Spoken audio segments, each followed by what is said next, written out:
Please. I'd like you to stand up here in solidarity. Sincerely. Thank you. You don't have to tell anybody that you know me, but please stand up here in solidarity. Yeah, nobody rushing to get up here. Okay. There you go. All right. Now your business. I'm going to handle it.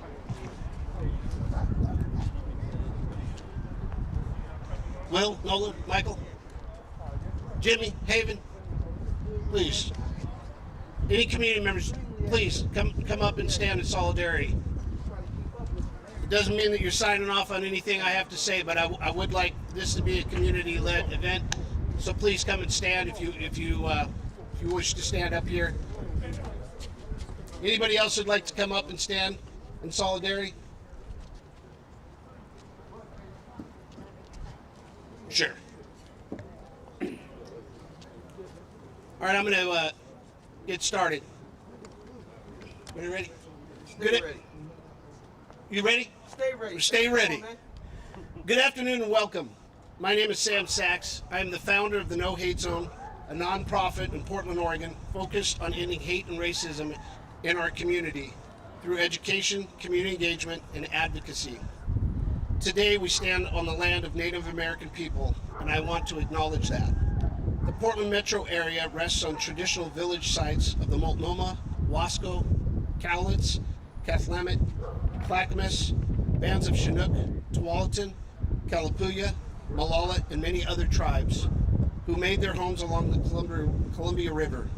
We respectfully acknowledge and honor all indigenous communities, past, present, future, and are grateful for their ongoing and vibrant presence. We stand here today in solidarity at Dawson Park.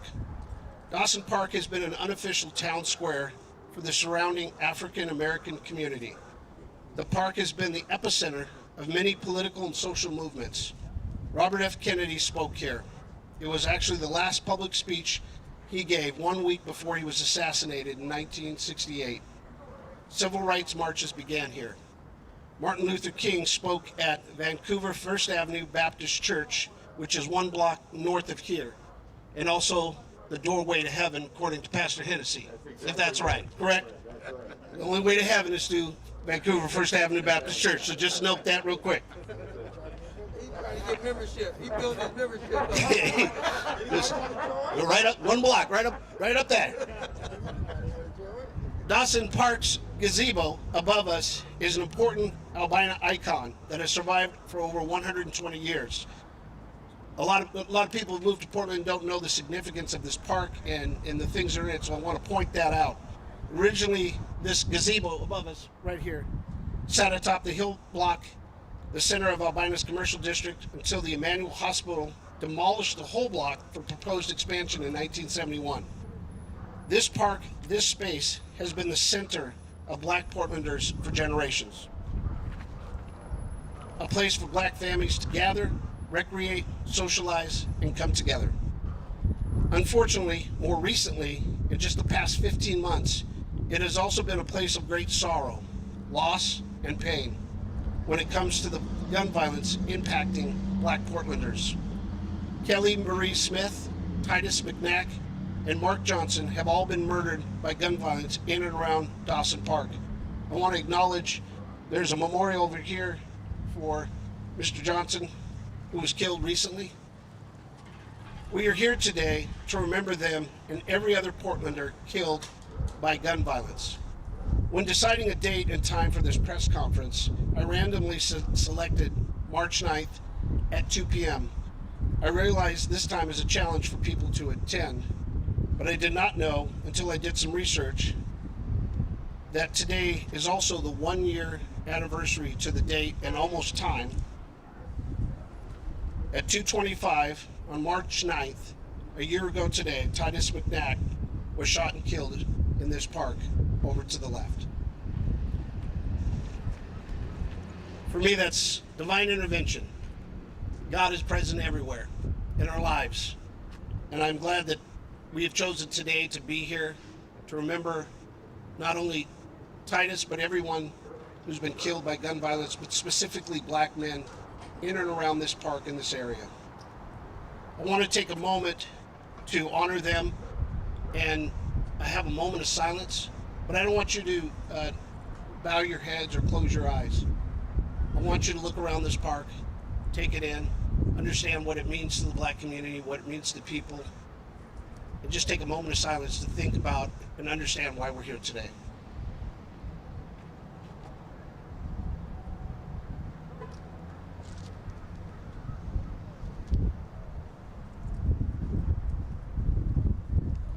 Thank you. The statistics are disturbing when it comes to people of color killed by a firearm in the city of Portland, and more specifically, Black men. According to 2021 statistics, unofficially from Portland Police Bureau, there were 90 homicides in 2021.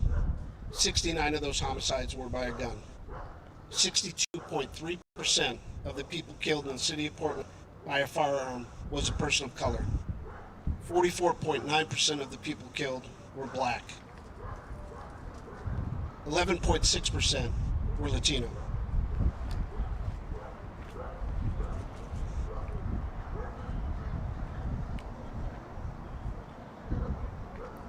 Forgive me.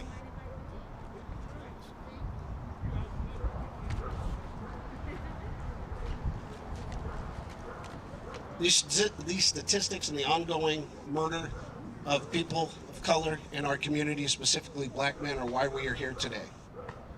I come before you with these men and the community in solidarity to demand and request three things from Mayor Ted Wheeler, from City Council, from County Council, from state officials, and everyone in our community. The first of those demands is that Mayor Wheeler declare a state of emergency in the city of Portland around gun violence, with a specific focus of the impact on Portlanders of color, specifically Black men.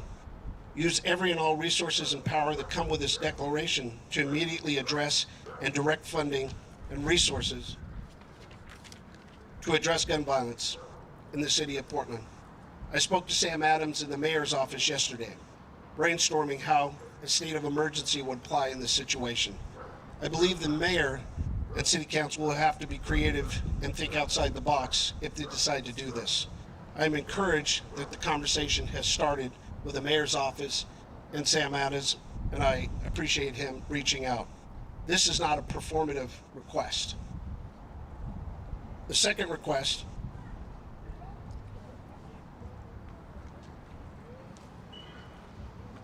is within the next 2 weeks, the mayor, the city council, Multnomah County, the state, convene, create a task force committee to address gun violence in the city of Portland.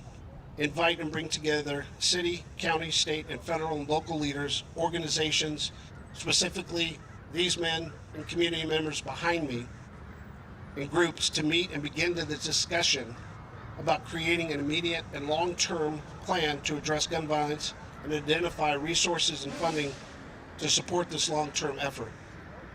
I have never seen or heard of a plan that specifically addresses gun violence in the city of Portland and what we are all doing together. What is the city doing? What is the county doing?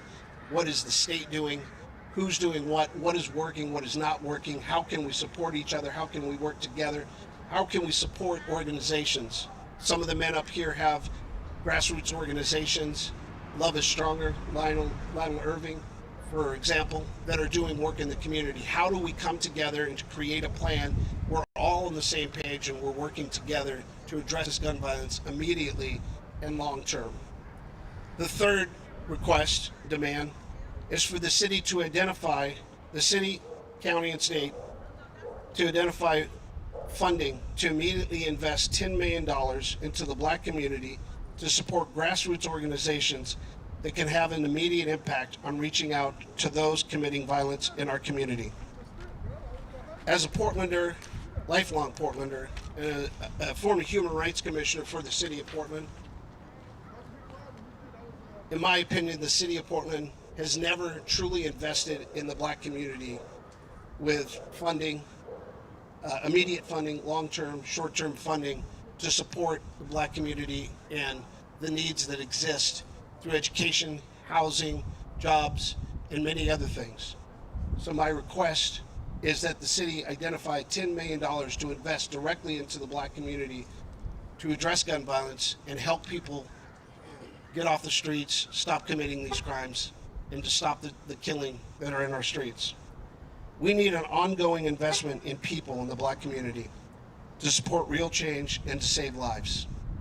I'll end my comments by saying to City Council, to County Council, to state leaders, everyone that listen, a message to them in the words of James Baldwin, who said, "I can't believe what you say because I see what you do." Or in the case of gun violence and the killing of black men, what you don't do.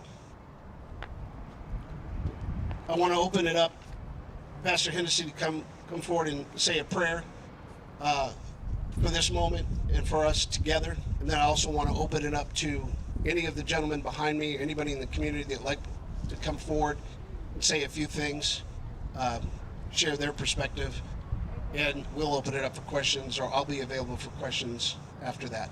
Pastor Hennessy. Thank you, Sam. And as we come together today, in addition to what Sam has already said, let us take a moment to have another moment of silence. And because of my family obligation, I'm going to do the prayer, but I'm going to have one of our newest pastors in the area to do that, and I'll make a comment as well. Let's have a moment of silence, if you will, for our brothers and sisters in Ukraine. I can't even imagine, and I'm sure you can't either, to have your life upended. 2.15 million people were living their life just like you and I do every day. And today, those folks are running for their lives. And I think it's an absolute atrocity that a godless man can try to get away with what he's doing right now. So if we will, let's have that moment of silence right now. And as Sam gave us, I think it's a good idea just to look around and to recognize where we are and to honor the land that we stand on and to remember that we may look different than the people in Ukraine, but I need somebody to know they are still our brothers and sisters.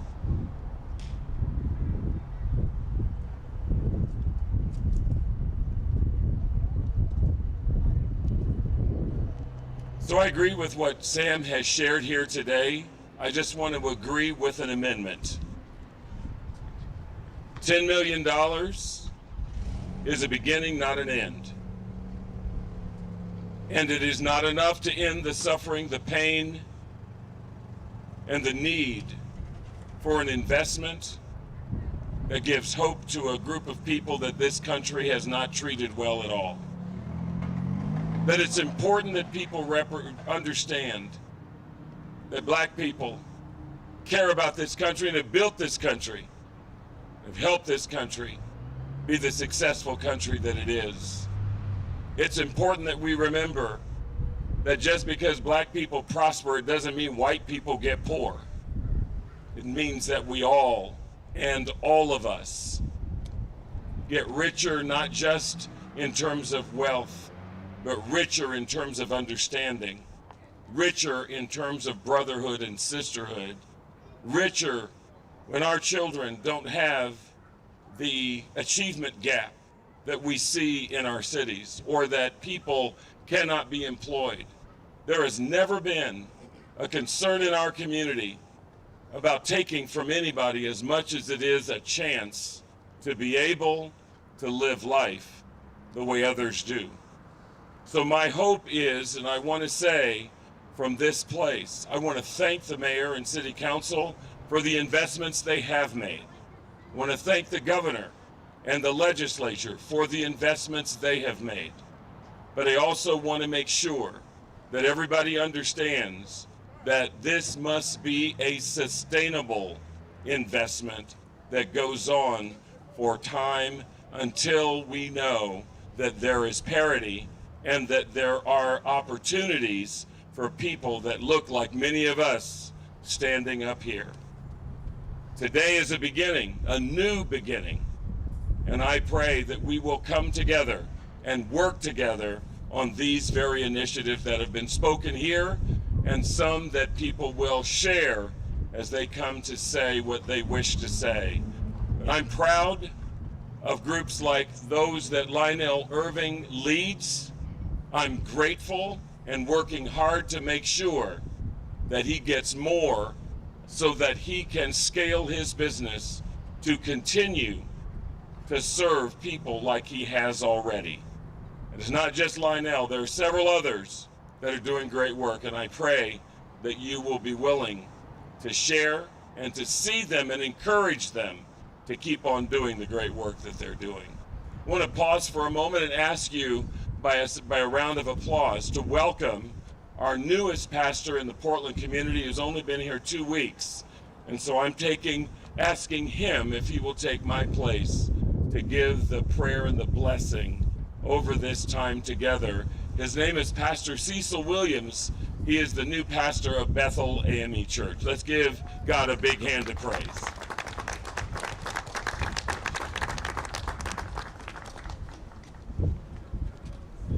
Good afternoon.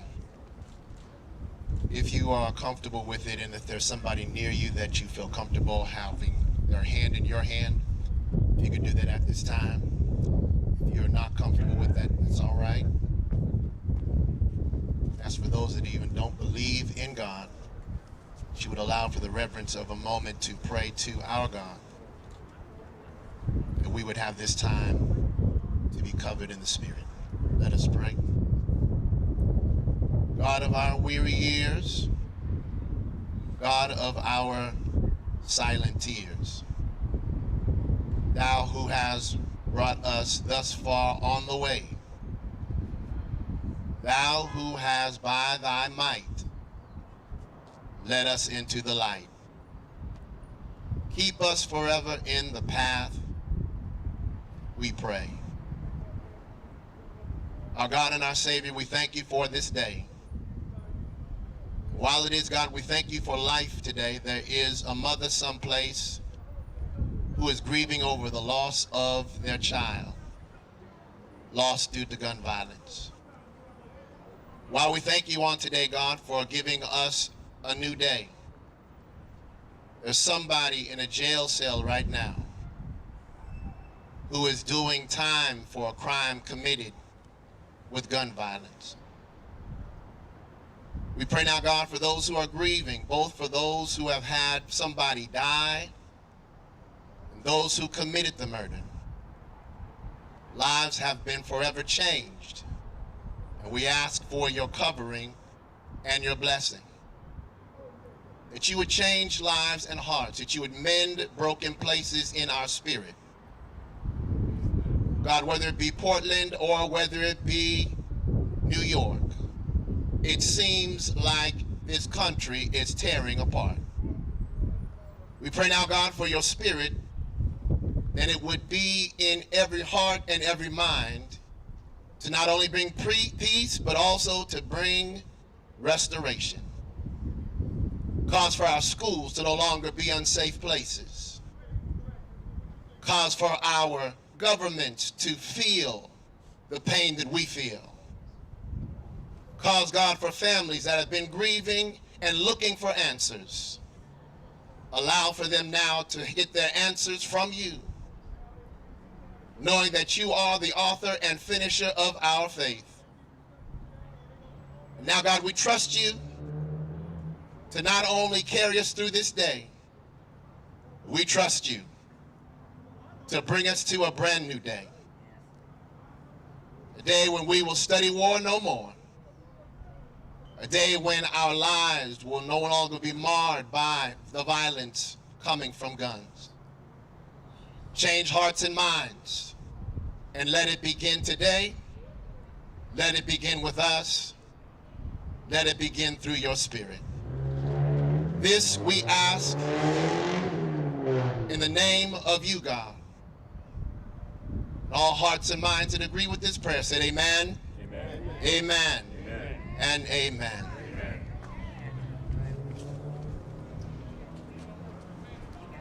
Thank you, Pastor. I want to open it up for anyone who would like to come forward. Lionel? How's everybody doing? My name is Lionel Irving. I'm the founder of Love and Stronger. And I agree with a lot of stuff Sam said, besides two things. We don't need no more task forces. We need committees. And this ain't the unofficial hub of the black community. This is the hub of the black community. This is the last part of Vanport that we still holding on to, so it's near and dear to my heart. I come up here today frustrated because as I watch the city distribute the funds or do whatever they say they're going to do, I'm not seeing the people that are on the ground floor being acknowledged for their work. And that makes me sad because they're out there day and night doing the work for free. And when you have an opportunity and you have a chance to do the work that you do, that you love to do for free for your community, and you get overlooked because you're not a big enough corporation, makes me mad. And as I'm mad, I'm studying reading obituaries, and I'm studying going to funerals. So I challenge the city to reach out to these brothers. There's a lot of great brothers back here behind me that are doing the work for free, that could use the funds to help save some of these kids and make Portland safer for everybody. So that's my ask, that you really touch the people that are doing the work and stop playing it safe and stop playing political games, trying to deal with these big corporations, which they're doing good work too. But come get the people who directly are affected by the kids and who have direct contact with these kids, as well as the men in the community. So I thank Sam for putting this together, and he's a great ally. But us as a community, we have to stand up and say that we had enough. So I'm frustrated with my neighbor because he's not reaching out and speaking to the kids on the streets. He's just right past shaking his head. I'm frustrated with my homeboy because he's not speaking life into my little homie. And so I'm gonna give y'all just a piece of my mind. I'm frustrated by the inaction from not just the city, but from as the community as a whole.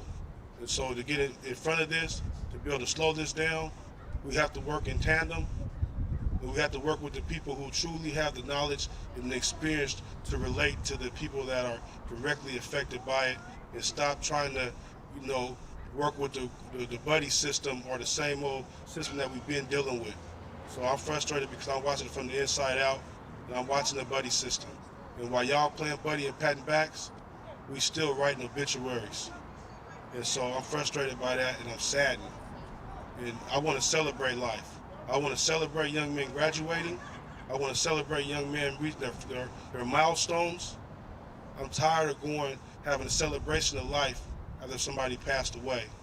So I say to the city, if you're going to do something, when you do something, you make sure that it affects the people that are truly affected by this stuff, and stop hitting a checkbox saying that you did something. Because in my mind, I haven't seen enough. I haven't seen anything, because nothing is slowed down and we're still mourning. I'm ready to begin the healing process. And when the healing process begins, everybody will feel a little bit safer. So thank you guys for coming out here. Thank you to all the brothers that came and stood up here, because what I see right now, I see all the soldiers of love from Portland that are on the forefront of gun violence, or any kind of violence for that matter. And so these are the people that need to be in the rooms when we're talking about solutions. These are the people that we need to be investing in so we can have a safer Portland for everybody. You guys have a great day.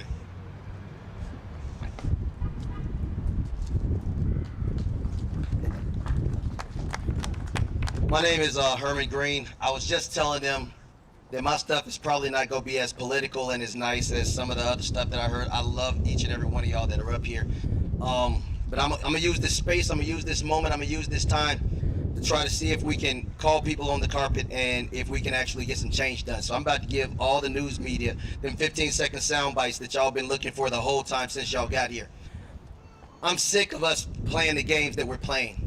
We get up here and we say the stuff matters, we say that we care about stuff, and we turn around and we go back and we do the same stuff that we've been doing.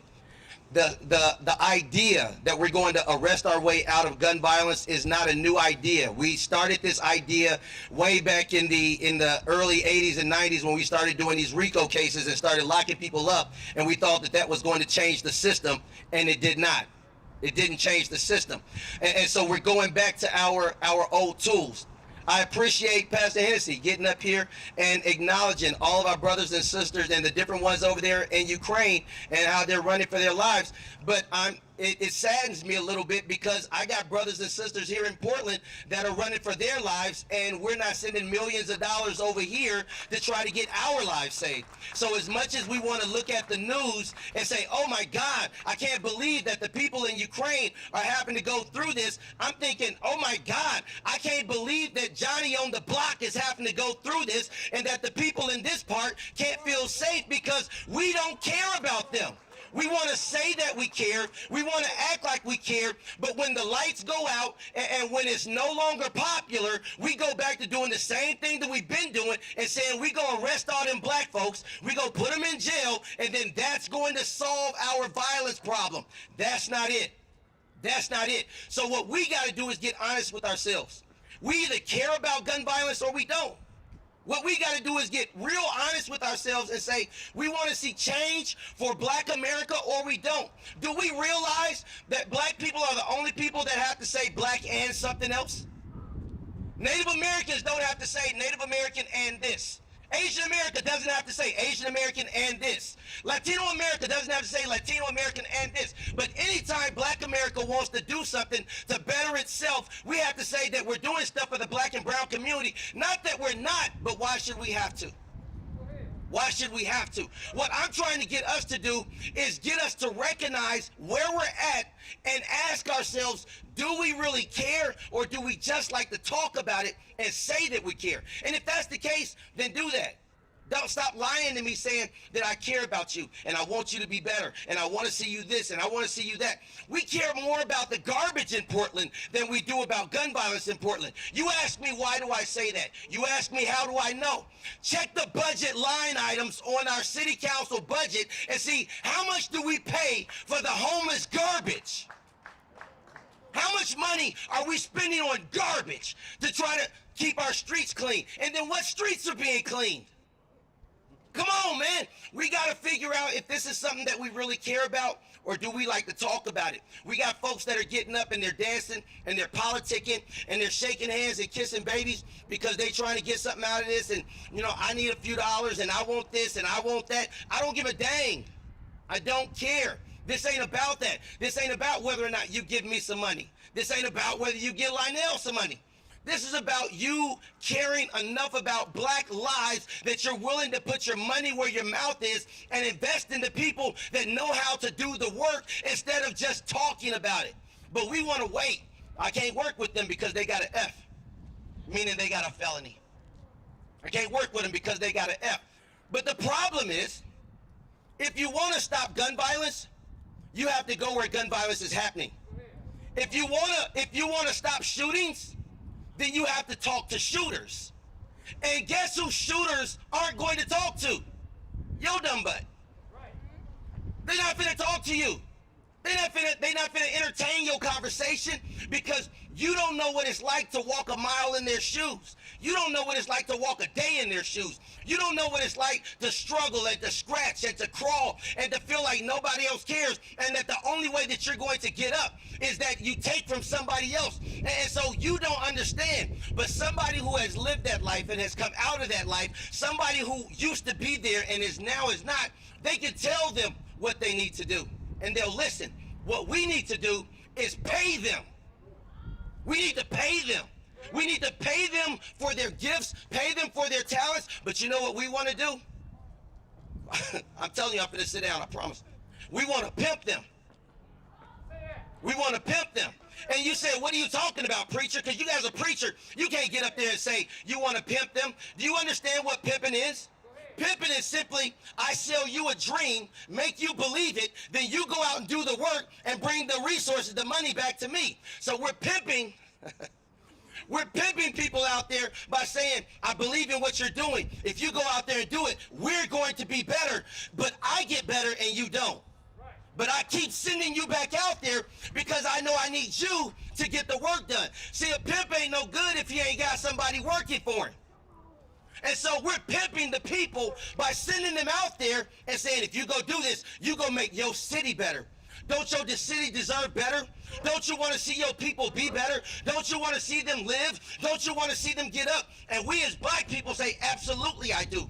Yes, I want to see my people live, and I'm tired of seeing their lives being lost. So we get out there and we do the work for free, and the government gave you money to do it. So, I'm finna sit down. But as a black preacher, I technically got 5 closes, and I've only used 3. I told y'all I'm gonna give y'all sound bites. But I hope that y'all are actually paying attention. Because as comical as this might be to some of y'all, this ain't funny to me. This ain't funny because, see, in this part, we're talking about the lives and the memorials that are here. There's a community that comes to this park every single day. And we don't even see them.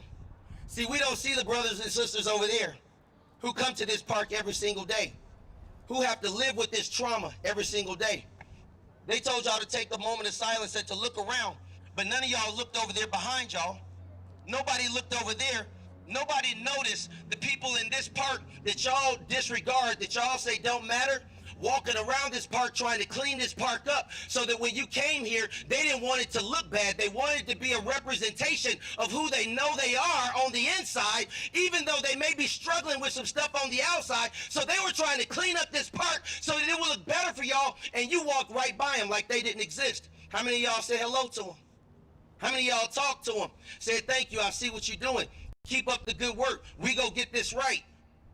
But they've had to live with this trauma day in and day out. They have never left this park. Y'all trying to change this park, trying to kick them out this park, like somehow that's going to end gun violence. I'm dumbfounded because all of y'all got college degrees and you've been to school all this time and you've studied criminology and you've studied urban war, and yet you can't even, you don't realize that the best assets, your greatest asset, are the people that are already here. So, my challenge, if we're going to issue challenges, we're going to add, I told y'all I'm not polished. Pray for me. If we go issue challenges, my challenge would be, don't say another word to me. Show me with your actions. Stop talking to me about what you're going to do and just do something. Stop talking about one day and start today. So just do the stuff that you want to talk to me about and let your actions speak for themselves, and then you'll never hear me again tell you that you a joke. Because right now I think that this is just a big political joke, and that we're playing and trying to leverage black and brown lives. Police are saying, I bet you if they keep killing one another, that they're going to have to come to me, and when they come back to me, then I'm going to make them eat everything that they... No. We need to figure it out, because more police, I'm not saying we don't need them. I'm saying they're not the answer. Gun violence is a multifaceted issue. It's going to take a whole bunch of programs working on several different levels, several different lanes at the exact same time in order to change it. If the pendulum swings too far to policing and you leave out the people on the ground doing the work, it doesn't work. If it moves too far to the people on the ground without a level of law enforcement, it doesn't work. It's going to take all of us working together, doing our part consistently, and not just when it's got a lot of attention on it, not just when people are like, oh, this is an issue, we need to do something. Black people have been saying that this is an issue for over 30 years. For 30 years, we've been saying that this is an issue, and nobody has heard us. You've arrested us, you've locked us up, you've thrown us away, you have not listened to us. I'm asking you to listen now. Stop talking about gun violence, and let's come up with a real solution, a real answer that includes all of us for gun violence. And I told y'all I'm not polished. That's my 5th close, and I'm done.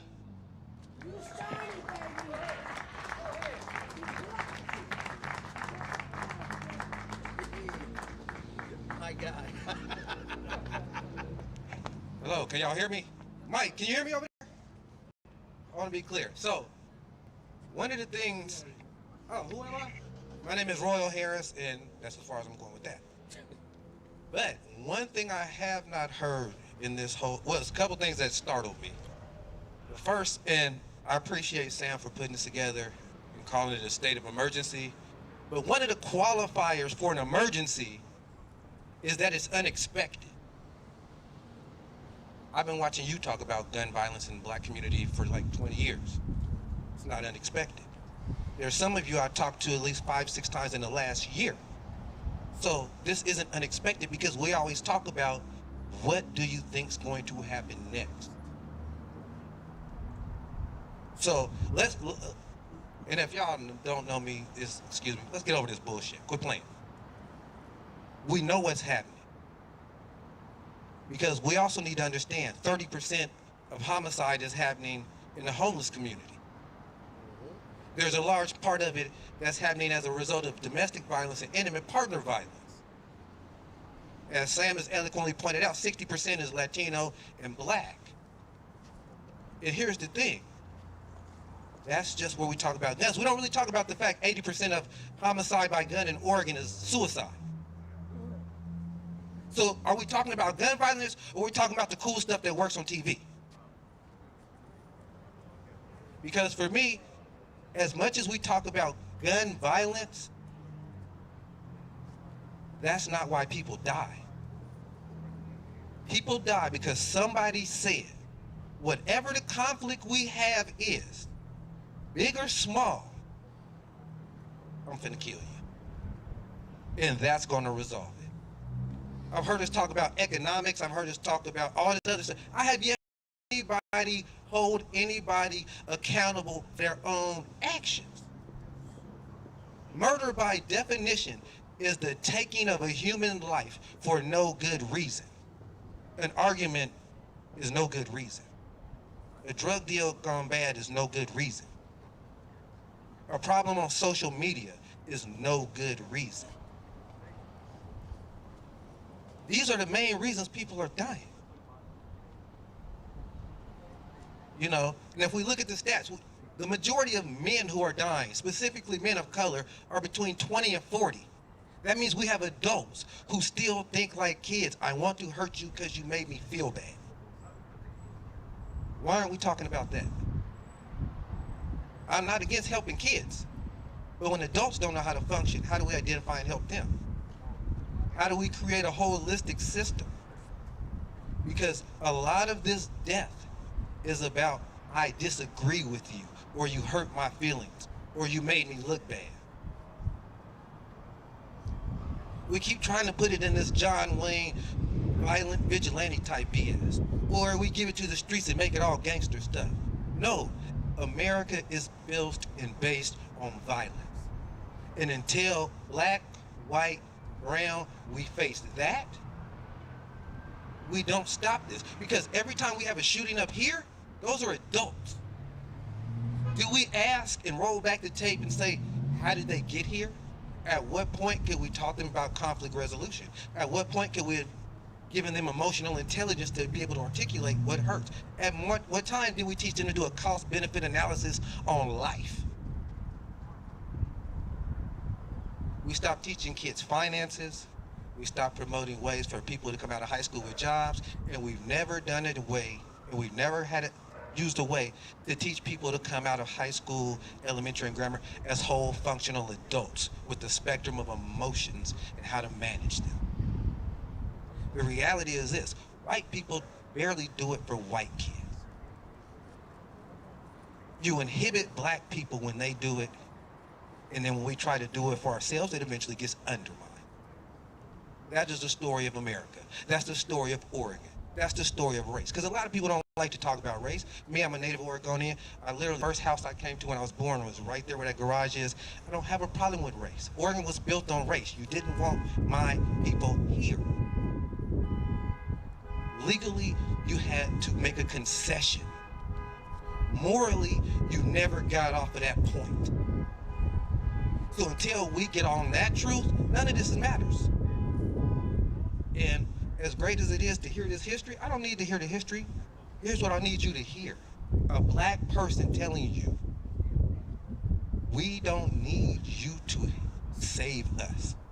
We just don't need you to create the institutions and the policies that kill generations of us. Now, if you can do that, I'll take the hand. But if not, I got a whole handful of people I can align with. Or, just importantly, we can find people who we can align with. But this whole thing of acting like this is unexpected and what's the next news bite and all this other BS, again, somebody's gonna die. Not because black people don't care, not because these dudes aren't doing their job, because as American culture, we do that, and we do it better than anybody in the world. And until we address that thing that the U.S. is really good about, all this other stuff is BS. Okay, say that.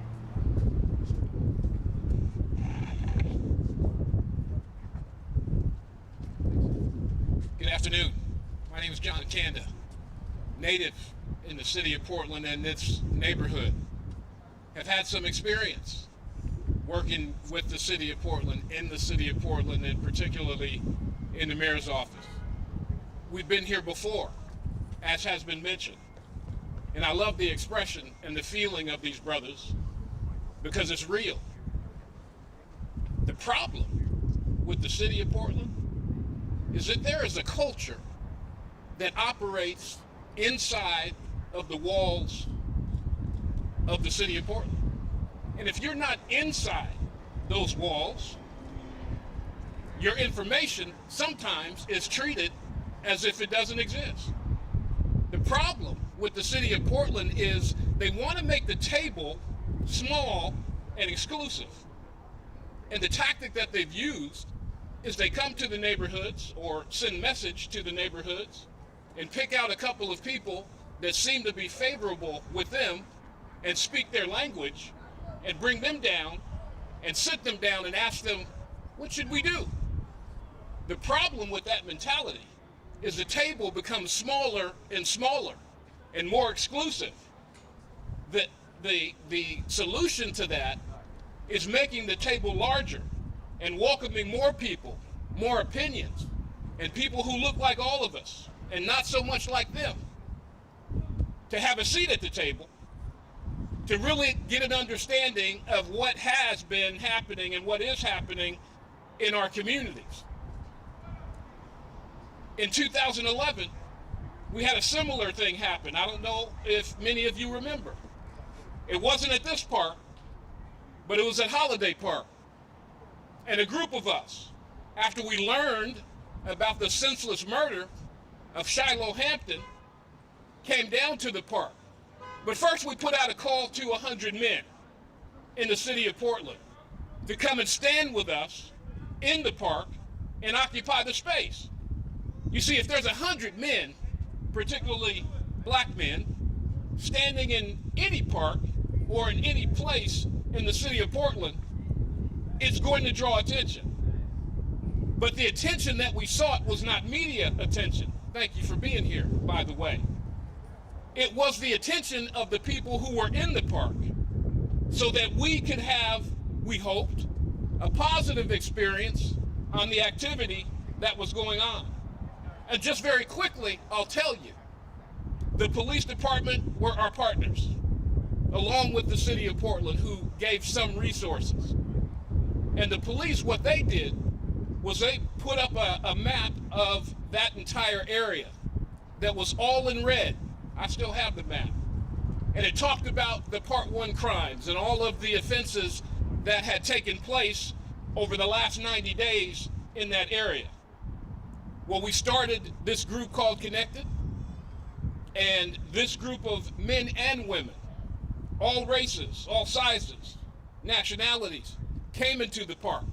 And 90 days later, the police ran the data again, and it was green, which meant that a lot of the activity that we saw before was no longer in existence. That was a free service. It was done by citizen volunteers, people who had had enough and came together to show the strength of what community could do without resources. So, here's my thought to the city. There's a lot of wonderful, extremely experienced people who work there. But if I were an elected official to the city of Portland, what I'd do is we're halfway through the week. I'll say Monday. I'd walk into my office. I would set my keys on the counter, give back my key cards, and tender my resignation. Because in my eyes, you are no longer fit to serve this city. Thank you.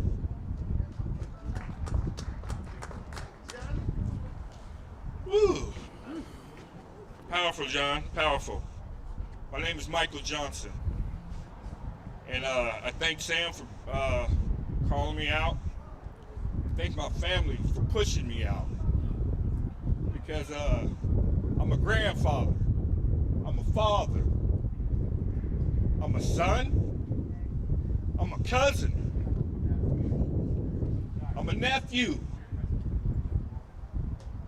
Most importantly, I'm your neighbor. So I'm speaking to the community. And I'm saying to the community, enough is enough. We used to hear that slogan. I remember a group came along and said enough is enough. Well, I'm here to say to all the shooters out there, put down your guns. Yes, I'm bold enough to say that. Put down your guns.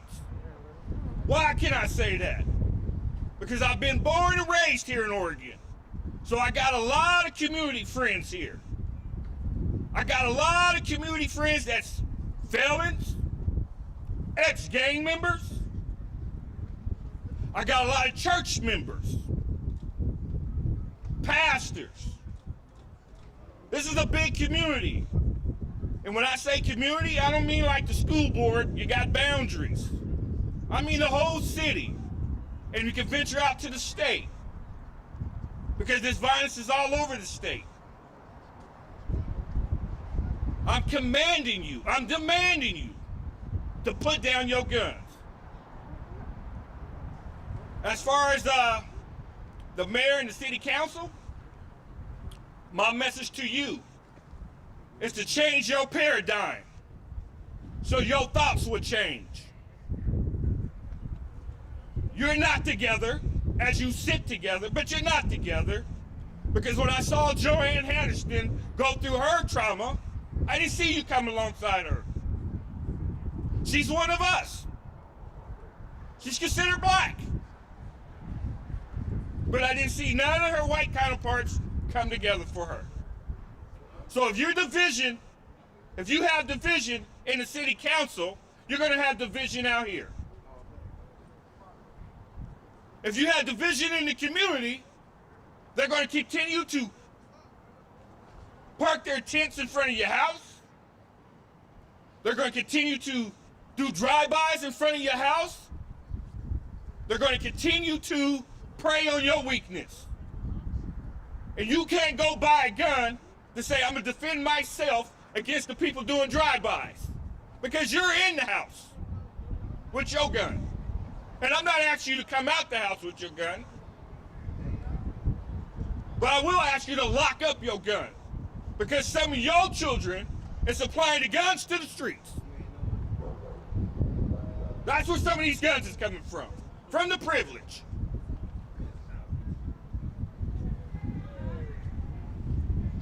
How do I know? I've been in these streets. When they talked about being pimped, I was out there doing the work for free. So I know. When I came to this park today, I walked across the street. They said, where you been? At home, watching this drama on TV, on my couch, saying, here we go again. 10 years it happened. The gang violence was going and they disbanded as if the gang violence stopped. I watched the money come out and I said, where'd all the money go to? And then I hear a brother come up here and say, it's not on the front lines. Who are you talking to then when you're sitting in city council saying where we're going to put this money? Are you talking to the people who fit your liking? that fits under your understanding of how you think things should change? Because it's obvious it does not work. History is showing us. It's repeated itself. But there is a time for a change. And it's going to start with the community. Because if you see something and you tell it, that's not snitching. Because you wasn't part of the crime. And then you don't even have to worry about if you do snitch, if you're part of the crime. Tell it all. Because you say snitches get stitches. That's not true here in Oregon. Look in your county jail. You'll see them all clicking. Look in your prisons. You'll see all the stitches hanging together. You see something, tell something. I don't care how small it is. Because people's children are dying on MLK, not just here in the park, out there on Foster, out there on Powell. It's okay to share information, because that's what you're doing as a community. You're sharing information to lift this community up.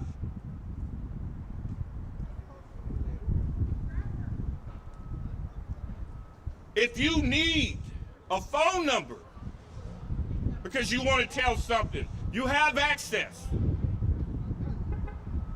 Call. It's okay. It's okay to be scared, because sometimes when you get scared, it makes you move. It's okay to be uncomfortable, because it will make you move. And that's what we need for the community to do, is to start moving, start coming together.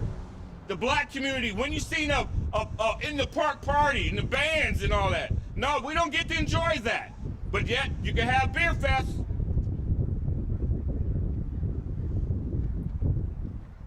So the things that my prior speakers have said is all true. They're upset, they're hot, they're mad, they're angry. But we are family in this community. The city of roses, if you let that rose die and sit alone, it smells like boo-boo. And you throw it out quickly. Let's not put division in this community. Let's come together. Let's get rid of these lines. Let's get rid of these lines for the schools. Let's get rid of these lines for the homeless. There's a lot of money going towards the houses to put the homeless in. But do you know that when you make meth legal, who wants to go live in a house when you can live in a tent for free and use all your money towards the drugs? I watched earlier downtown. They come together. But downtown, you got to come uptown. We're all together. Crime is here too. And if we come together, we can make a difference. We can put a dent in this. We can stop this violence. You young people, put down your guns. I'm telling you to, because there's a group of people that are coming, and they're going to make you put down your guns. If you are in social work and you know who these shooters are, you cannot hold them and say, hey, possibility. No, you got to be accountable too. Thank you.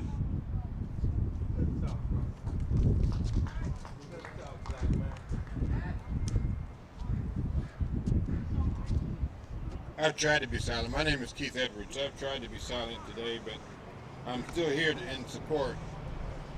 But what I want to say is that Martin Luther King said a long time ago, the character of a man is not where he stands during comfort and convenience, but where he stands during times of conflict and controversy. The reason we're here today is because we're uncomfortable. And the majority population in this city needs to be made uncomfortable, because that's when you are called to action, when you're uncomfortable. But if you can turn the channel on your TV and sit back as long as the lights are working and your cable is fine, your refrigerator is full, and you've got a roof over your head, you're comfortable. So you don't see the plight that's going on here. The reason that only thing things changed with George Floyd simply because people were at home in a pandemic and they saw it come into the living room. Maybe we need to take it into the living rooms of the majority population so they can be made uncomfortable as well. Because until the majority population stands up and does something, nothing's going to change here. Because we've been singing this same song for 50 years at least, and nothing changes. Nothing changes. I can go over in Southwest Hills and you won't see the drug dealer. You won't see any drive-bys. You don't see the crime. So they're comfortable. They're good. But this is not an albino problem. This is not a black community problem. This is a Portland problem. This is an Oregon problem. So if you're in Oregon and in Portland, this is your problem. So do something about it. Don't just sit back and, like I say, change the channel. Turn on Netflix. That doesn't work here. Do something about the problem. It's your problem. You help create the problem. Help fix the problem.